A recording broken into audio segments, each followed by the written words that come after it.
ರಾಜ್ಯದಲ್ಲಿ ಹೊಸದಾಗಿ ಜಾತಿ ಗಣತಿ ಮಾಡಿಸಿ ಅಂತ ಆಗ್ರಹ ಕೇಳಿ ಬರ್ತಾ ಇದೆ. ವೀರಶೈವ ಲಿಂಗಾಯತ ಮಹಾ ಅಧಿವೇಶನದಲ್ಲಿ ಆಗ್ರಹಿಸಿದ್ದಾರೆ. ಅಧಿವೇಶನದಲ್ಲಿ ಅರಣ್ಯ ಸಚಿವ ಈಶ್ವರ್ ಖಂಡ್ರೆ ಈ ಹೇಳಿಕೆಯನ್ನು ಕೊಟ್ಟಿದ್ದಾರೆ. ದಾವಣಗೆರೆಯಲ್ಲಿ ನಡೀತಾ ಇರುವಂತಹ ಮಹಾ ಅಧಿವೇಶನದಲ್ಲಿ ಅವರು ಹೇಳಿದ್ದಾರೆ, ನಾವು ಜಾತಿ ಗಣತಿ ವಿರೋಧಿಗಳು ಅಲ್ಲ, ಆದರೆ ಜಾತಿ ಗಣತಿ ಹೇಗಿರಬೇಕು? ವಾಸ್ತವದಿಂದ ಇರಬೇಕು, ವೈಜ್ಞಾನಿಕವಾಗಿರಬೇಕು, ವಾಸ್ತವಾಂಶದ ಮೇಲೆ ಗಣತಿಯಾಗಿರಬೇಕು. ರಾಜ್ಯ ಸರ್ಕಾರ ಹೊಸದಾಗಿ ಜಾತಿ ಗಣತಿ ಮಾಡಿಸಬೇಕು. ಕೇಂದ್ರದ ಒಬಿಸಿ ಪಟ್ಟಿಯಲ್ಲಿ ನಮ್ಮ ಸಮುದಾಯ ಇಲ್ಲ. 1993ರಲ್ಲಿಯೇ ನಮ್ಮ ಸಮುದಾಯ ಬಿಟ್ಟು ಹೋಗಿದೆ. ಅಭಿವೃದ್ಧಿ ಹೊಂದಿದ ಬೇರೆ ಸಮುದಾಯಗಳು ಒಬಿಸಿ ಪಟ್ಟಿಯಲ್ಲಿದೆ. ಒಬಿಸಿ ಪಟ್ಟಿಗೆ ಸೇರಿಸುವುದಕ್ಕೆ ಕೇಂದ್ರಕ್ಕೆ ಶಿಫಾರಸು ಮಾಡಬೇಕು, ಅದು ರಾಜ್ಯ ಸರ್ಕಾರ ಮಾಡಬೇಕು ಅಂತ ಖಂಡ್ರೆ ಆಗ್ರಹಿಸಿದ್ದಾರೆ. ಆದರೆ ಇನ್ನೂ ಕಾಂತರಾಜು ಕಮಿಟಿ ವರದಿಯನ್ನ ನಾವು ಜಾರಿಗೆ ತರ್ತೀವಿ ಅಂತ ಸಿದ್ದರಾಮಯ್ಯನವರು ಹೇಳಿದ್ರು. ಜೊತೆಗೆ ಅದು ಚುನಾವಣಾ ಪ್ರಣಾಳಿಕೆಯ ರೀತಿಯಲ್ಲಿ, ಭರವಸೆಯ ರೀತಿಯಲ್ಲಿ ಸಿದ್ದರಾಮಯ್ಯನವರು ಹೇಳಿದ್ರು. ಆದರೆ ಅದಕ್ಕೀಗ ಪಕ್ಷದಲ್ಲೇ ವಿರೋಧ ವ್ಯಕ್ತವಾಗ್ತಾ ಇದೆ. ಎದುರುಗಡೆ ಏನು ವಿಷಯಗಳಿದ್ದಾವೆ ಅದರಲ್ಲಿ ವಿಶೇಷವಾಗಿ ಇವತ್ತು ಜಾತಿ ಗಣತಿ, ಈ ಜಾತಿ ಗಣತಿ ಬಗ್ಗೆ ಈಗಾಗಲೇ ಅಖಿಲ ಭಾರತ ವೀರಶೈವ ಮಹಾಸಭೆ ಅಧ್ಯಕ್ಷರು ಒಂದು ತೀರ್ಮಾನವನ್ನು ಮಾಡಿದ್ದಾರೆ. ಇವತ್ತು ನಾವು ಯಾರು ಜಾತಿ ಗಣತಿ ವಿರೋಧಿಗಳಲ್ಲ, ಆದರೆ ಅದು ವಾಸ್ತವಾಂಶದ ಆಧಾರದ ಮೇಲೆ ಕೂಡಿರಬೇಕು, ಸತ್ಯದಿಂದ ಕೂಡಿರಬೇಕು. ಮತ್ತೆ ಅದನ್ನು ಇವತ್ತು ಜನಗಣತಿ ಮಾಡುವಂತಹ ಸಂದರ್ಭದಲ್ಲಿ ಇವತ್ತು ಎಲ್ಲರನ್ನು, ಅನೇಕ ಒಳಪಂಗಡಗಳನ್ನು ಸೇರಿಸಿಕೊಂಡು ಎಲ್ಲರಿಗೆ ಅದರ ಬಗ್ಗೆ ಸತ್ಯಾಸತ್ಯತೆ ಬಗ್ಗೆ ಅರಿವು ಮೂಡಿಸಿಕೊಂಡು ಇವತ್ತು ಯಾವ ಸಮುದಾಯದ ಸಂಖ್ಯೆ ಎಷ್ಟಿದೆ ಅಂತೇಳಿ ನಮ್ಮಲ್ಲಿ ಸುಮಾರು 90-100 ಒಳಪಂಗಡಗಳಿದ್ದಾವೆ. ಎಲ್ಲರಿಗೂ ಸೇರಿಸಿ ವೈಜ್ಞಾನಿಕವಾಗಿ ವಾಸ್ತವಾಂಶದ ಆಧಾರದ ಮೇಲೆ ಇವತ್ತು ಅದನ್ನು ಪರಿಶೀಲನೆ ಮಾಡಿ ಇವತ್ತು ಸತ್ಯಾಸತ್ಯತೆಯನ್ನು ಅರಿತುಕೊಂಡು ಹೊಸದಾಗಿ ಜಾತಿ ಗಣತಿ ಮಾಡಬೇಕು ಅಂತೇಳಿ ಮಾನ್ಯ ಮುಖ್ಯಮಂತ್ರಿ. ನಾವು ಜಾತಿ ಗಣತಿಗೆ ವಿರೋಧ ಮಾಡ್ತಾ ಇಲ್ಲ.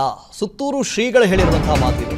ಜಾತಿ ಗಣತಿ ಮಾಡಬೇಕು ಅಂತ ಹೇಳಿದ್ದೆ ನಾವು ಮೊದಲು, ಆದರೆ ವೈಜ್ಞಾನಿಕವಾಗಿ ಸಮೀಕ್ಷೆ ಆಗಬೇಕು.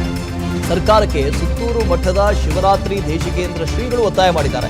ಈ ಹಿಂದೆ ಮುಂಬೈನಲ್ಲಿ ವೀರಶೈವ ಮಹಾ ಅಧಿವೇಶನ ನಡೆದಿತ್ತು. ಆ ಸಂದರ್ಭದಲ್ಲಿ ಸರ್ಕಾರ ಜಾತಿ ಗಣತಿ ಮಾಡುತ್ತೆ ಅಂತ ಹೇಳಿದ್ರು.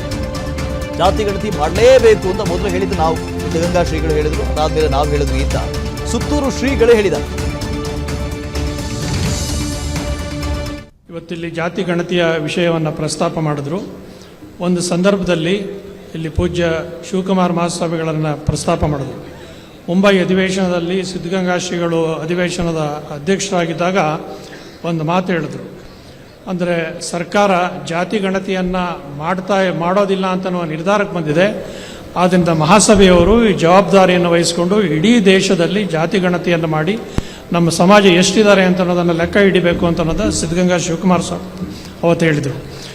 ಮಹಾಸಭೆಯವರು ಜಾತಿ ಗಣತಿ ಮಾಡಬೇಕು ಅಂತ ಅನ್ನೋದಕ್ಕೆ ಬೇರೆ ಅಭಿಪ್ರಾಯ ಇರೋಲ್ಲ. ಜಾತಿ ಗಣತಿ ಮಾಡಬೇಕು ಅಂತ ಹೇಳಿದವರೇ ವೀರಶೈವ ಮಹಾಸಭೆಯವರು ಅಂತ ಅನ್ನೋದು ಮುಖ್ಯವಾಗಿ ಗಮನಿಸಬೇಕಾದಂತ. ಹನುಮಂತ ಇದ್ರ ಬಗ್ಗೆ ಡೀಟೇಲ್ಸ್ ಅನ್ನು ಕೊಡ್ತಾ ಹೋಗ್ತಾರೆ. ಫೋನೋದಲ್ಲಿ ಜಾಯ್ನ್ ಆಗ್ತಾ ಇದ್ದಾರೆ. ಹನುಮಂತು, ಈ ಹಿಂದೆ ಕಾಂತರಾಜು ಆಯೋಗದ ಮುಖ್ಯಸ್ಥರು ಕಾಂತರಾಜು ಅವರು ಹೇಳಿದಾಗ ಅವರೇ ಹೇಳಿದರು, ಅಲ್ಲ ಇನ್ನೂ ನಾನು ಟೇಬಲ್ಲೇ ಮಾಡಿಲ್ಲ, ವರದಿ ಇದೆ, ಟೇಬಲ್ ಆಗಿಲ್ಲ, ಅದು ಹೇಗೆ ಲೀಕ್ ಆಯಿತು, ಅದನ್ನು ನೋಡದೆ ಅವೈಜ್ಞಾನಿಕ ಅಂತ ಹೇಗೆ ಕರೀತಾರೆ ಅಂತ ಅವರೇ ಹೇಳಿದರು. ಈಗ ಇಡೀ ಅಧಿವೇಶನದಲ್ಲಿ ಒಕ್ಕೊರಳಿನಿಂದ ಕೇಳಿ ಬರ್ತಾ ಇರುವಂಥ ಒಂದು ಮಾತು ಅಂದರೆ ಇದು ಅವೈಜ್ಞಾನಿಕ, ಜಾತಿ ಗಣತಿಗೆ ನಮ್ಮ ವಿರೋಧ ಇಲ್ಲ ಅಂತ ಹೇಳ್ತಿದ್ದಾರೆ. ಈಗ ನಿಜಕ್ಕೂ ಆಗ್ರಹ ಏನು ಅಂತ ಈ ಅಧಿವೇಶನದ್ದು? ದಾವಣಗೆರೆಯಲ್ಲಿ ನಡೀತಾ ಇರುವಂತಹ ಅಖಿಲ ಭಾರತ ವೀರಶೈವ ಲಿಂಗಾಯತ ಮಹಾಸಭಾದ 2 ದಿನದ ಅಧಿವೇಶನದಲ್ಲಿ ಬಹಳ ಪ್ರಮುಖವಾಗಿ 2 ವಿಚಾರಗಳಲ್ಲಿ ಚರ್ಚೆ. ಕೇಂದ್ರದ ಒಬಿಸಿ ಪಟ್ಟಿಯಲ್ಲಿ ಸಮುದಾಯವನ್ನು, ಲಿಂಗಾಯತ ವೀರ ಸಮುದಾಯವನ್ನ ಸೇರಿಸಬೇಕು. ಯಾಕಂತ ಹೇಳಿದ್ರೆ ಸಮುದಾಯವನ್ನ ಮುಂದುಳಿದಂತ ಸಮುದಾಯಗಳು ಕೂಡ ಕೇಂದ್ರದ ಒಬಿಸಿ ಪಟ್ಟಿಯಲ್ಲಿ ಆ ಕಾರಣಕ್ಕಾಗಿ ಸೇರಿಸಬೇಕನ್ನಂತ ಒತ್ತಾಯ ಮತ್ತೆ ಇದರ ಶಿಫಾರಸನ್ನ ಮಾಡಬೇಕು. ಎರಡನೇದು ಬಹಳ ಪ್ರಮುಖವಾಗಿ ಜಾತಿ ಗಣತಿ ಕಾಂತರಾಜು ವರದಿ ಏನಿದೆ ಅದು ಅವೈಜ್ಞಾನಿಕವಾಗಿ ನಡೆದಿರುವಂತದ್ದು. ಆ ಕಾರಣಕ್ಕಾಗಿ ಅದನ್ನ ಬಿಟ್ಟು ಹೊಸದಾಗಿ ಜಾತಿ ಗಣತಿಯನ್ನ ಮಾಡಬೇಕು. ಜಾತಿ ಗಣತಿಯ ವಿಚಾರ ಸಂದರ್ಭದಲ್ಲಿ ನಡೀತಂತ ಅನೇಕ ಒಳ ಪಂಗಡಗಳನ್ನ ಬಿಡಲಾಗಿದೆ. ಆ ಕಾರಣಕ್ಕಾಗಿ ಎಲ್ಲರೂ ಸೇರಿಸಿ ಮತ್ತೊಮ್ಮೆ ಮಾಡಬೇಕು ಅನ್ನೋ ಒತ್ತಾಯವನ್ನ ಮಾಡಿರುವಂತದ್ದು. ಒಂದ್ ಕಡೆಗೆ ಸರ್ಕಾರಕ್ಕೆ ಒತ್ತಾಯ ಮಾಡುವಂಥದ್ದು, ಅದರ ಜೊತೆಗೆ ಮುಂಬರುವಂತಹ ಲೋಕಸಭಾ ಚುನಾವಣೆಯ ಹಿನ್ನೆಲೆಯಲ್ಲಿ ಲಿಂಗಾಯತ ಮಹಾಸಭಾ ಮತ್ತು ಒಕ್ಕಲಿಗ ಸಮುದಾಯದ ವಿರೋಧ ವ್ಯಕ್ತವಾಗದಂತ ಹಿನ್ನೆಲೆಯಲ್ಲಿ ವಿಚಾರ ಮಾಡುವಂತಹ ಹಂತದಲ್ಲಿ ಸರ್ಕಾರ ಇರುವಂತದ್ದು. ಮತ್ತೊಂದು ಕಡೆಗೆ ಅಹಿಂದ ಸಮುದಾಯಗಳು ಕೂಡ ಸಮಾವೇಶವನ್ನು ಮಾಡುವ ಮೂಲಕ ಒತ್ತಾಯವನ್ನು ತರುತ್ತಾರೆ. ಒಟ್ಟಿನಲ್ಲಿ ಲೋಕಸಭಾ ಚುನಾವಣೆಯಲ್ಲಿ ಹಿನ್ನೆಲೆ ಸರ್ಕಾರಕ್ಕೆ ಕಾಂತರಾಜು ವರದಿ ಒಂದು ರೀತಿ ಇಕ್ಕಟ್ಟಿನ ಸ್ಥಿತಿ ಅನ್ನುವಂತಹ ಪರಿಸ್ಥಿತಿ ನಿರ್ಮಾಣ ಆಗಿರುವಂತದ್ದು. ಅನುಕ್ಷಣದ ಸುದ್ದಿಗಳಿಗಾಗಿ ವಿಸ್ತಾರ ನ್ಯೂಸ್ ಯೂಟ್ಯೂಬ್ ಚಾನೆಲ್ ಸಬ್ಸ್ಕ್ರೈಬ್ ಮಾಡಿ. ಹೊಸ ಸುದ್ದಿಗಳ ನೋಟಿಫಿಕೇಶನ್ಗಾಗಿ ಬೆಲ್ ಐಕಾನ್ ಕ್ಲಿಕ್ ಮಾಡಿ. ಲೇಟೆಸ್ಟ್ ಅಪ್ಡೇಟ್ಸ್ಗಾಗಿ www.vistaranews.com ವೆಬ್ಸೈಟ್ಗೆ ವಿಸಿಟ್ ಮಾಡಿ. ಅಂಗೈಯಲ್ಲೇ ಜಗತ್ತಿನ ಸುದ್ದಿ ತಿಳಿಯಲು ವಿಸ್ತಾರ ನ್ಯೂಸ್ ಕನ್ನಡ ಆಪ್ ಡೌನ್ಲೋಡ್ ಮಾಡಿ.